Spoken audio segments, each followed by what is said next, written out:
अब जैसे आप जल्दबाजी में 2 चैप्टर का एम बना लिए, तो आप पढ़ भी लोगे, थोड़ा बहुत सब आ भी जाएगा, लेकिन उसको डिटेल में उसको आप नहीं जान पाओगे। तो पढ़ाई-लिखाई का जो एम है हमेशा छोटा-छोटा बनाइए। जैसे आज सुबह उठे आपने एक छोटा एम बना लिया कि ये वाला टॉपिक कंप्लीट करना अच्छे से, तो आपके पास पूरा दिन है, उसको अच्छे से कंप्लीट करिए और ऐसा कंप्लीट करिए कि अगर कोई दूसरा आपसे पूछ रहा है तो उसको आप अच्छे से क्या कर लें, एक्सप्लेन कर लें। तब जो पढ़ाई-लिखाई होगी आपकी वो लाइफ लॉन्ग होगी, मतलब वो चीज़ें आपको कभी भूलेगी नहीं। और कोई आपने टॉपिक पढ़ा, उसमें कितने तरह के क्वेश्चन बन सकते हैं उसको पढ़ा, जितने तरह के क्वेश्चन बन सकते हैं उसका आंसर पढ़ लिया, तो ये आपका जो पढ़ाई होगा ये जल्दी भूलेगा नहीं। कभी भी आप देखना, आप जो चीज़ जल्दी-जल्दी पढ़े हो, जैसे एग्ज़ाम के 2 दिन पहले बहुत कुछ पढ़ के चले जाते हो, एग्ज़ाम में लिख भी देते हो, लेकिन 10-15 दिन बाद सब भूल जाएगा, क्योंकि वो आपके लॉन्ग टर्म मेमोरी में नहीं जाएगा अगर आप जल्दी-जल्दी पढ़े हो।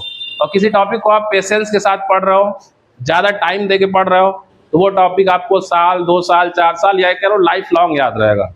तो पढ़ाई का जो एम है वो कैसा बनाना है, छोटा बनाना है हर दिन के लिए।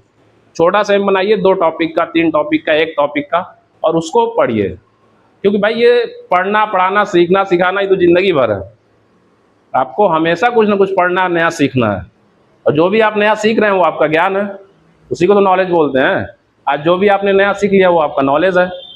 तो पढ़ना ऐसा नहीं कि अभी पीछा छूट जाएगा, इतनी जल्दी नहीं। जिसको भाई आगे तक अच्छे से पढ़ना है तो 10th, अब जैसे आप जल्दबाजी में 2 चैप्टर का एम बना लिए, तो आप पढ़ भी लोगे, थोड़ा बहुत सब आ भी जाएगा, लेकिन उसको डिटेल में उसको आप नहीं जान पाओगे। तो पढ़ाई-लिखाई का जो एम है हमेशा छोटा-छोटा बनाइए।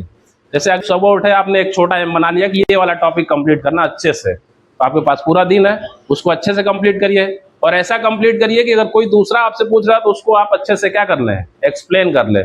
तब जो पढ़ाई-लिखाई होगी आपकी वो लाइफ लॉन्ग होगी, मतलब वो चीज़ें आपको कभी भूलेगी नहीं। और कोई आपने टॉपिक पढ़ा, उसमें कितने तरह के क्वेश्चन बन सकते हैं उसको पढ़ा, जितने तरह के क्वेश्चन बन सकते हैं उसका आंसर पढ़ लिया, तो ये आपका जो पढ़ाई होगा ये जल्दी भूलेगा नहीं। कभी भी आप देखना, आप जो चीज़ जल्दी-जल्दी पढ़े हो, जैसे एग्ज़ाम के 2 दिन पहले बहुत कुछ पढ़ के चले जाते हो, एग्ज़ाम में लिख भी देते हो, लेकिन 10-15 दिन बाद सब भूल जाएगा, क्योंकि वो आपके लॉन्ग टर्म मेमोरी में नहीं जाएगा अगर आप जल्दी-जल्दी पढ़े हो। और किसी टॉपिक को आप पेशेंस के साथ पढ़ रहे हो, ज़्यादा टाइम दे के पढ़ रहे हो, तो वो टॉपिक आपको साल, 2 साल, 4 साल या कह लो लाइफ लॉन्ग याद रहेगा। तो पढ़ाई का जो एम है वो कैसा बनाना है, छोटा बनाना है हर दिन के लिए। छोटा सा एम बनाइए, 2 टॉपिक का, 3 टॉपिक का, 1 टॉपिक का, और उसको पढ़िए। क्योंकि भाई ये पढ़ना, पढ़ाना, सीखना, सिखाना ये तो ज़िंदगी भर है। आपको हमेशा कुछ ना कुछ पढ़ना, नया सीखना है। और जो भी आप नया सीख रहे हैं वो आपका ज्ञान है, उसी को तो नॉलेज बोलते हैं। आज जो भी आपने नया सीख लिया वो आपका नॉलेज है।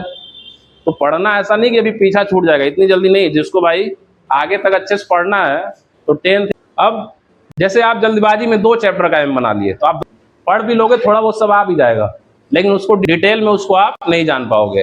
तो पढ़ाई-लिखाई का जो एम है हमेशा छोटा-छोटा बनाइए। जैसे आज सुबह उठे आपने एक छोटा एम बना लिया कि ये वाला टॉपिक कंप्लीट करना अच्छे से, तो आपके पास पूरा दिन है, उसको अच्छे से कंप्लीट करिए और ऐसा कंप्लीट करिए कि अगर कोई दूसरा आपसे पूछ रहा है तो उसको आप अच्छे से क्या कर लें, एक्सप्लेन कर लें।